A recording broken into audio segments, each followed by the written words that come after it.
I'm Andrea Beaulieu.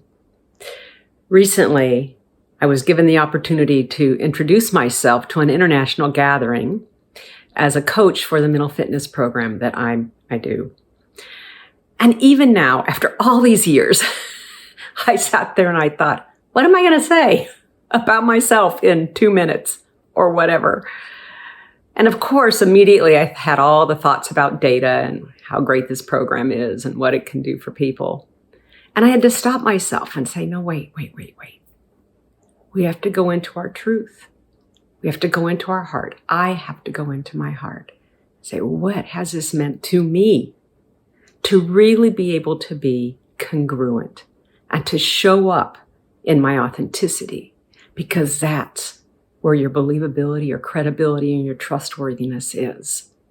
I share this with you because even after years and years of doing this, it's such an automatic response to think, I'm going to go into the data, I'm going to go into the information, when what people really need from us is our truth, our authenticity, our love, so that we can be congruent with our words and bring that energy. So next time you're in that situation, stop yourself and say, yeah, I know the data, but what does this mean to me? And how can I share that? And if I can support you, I would love to. In the meantime, have a wonderful day. Be well.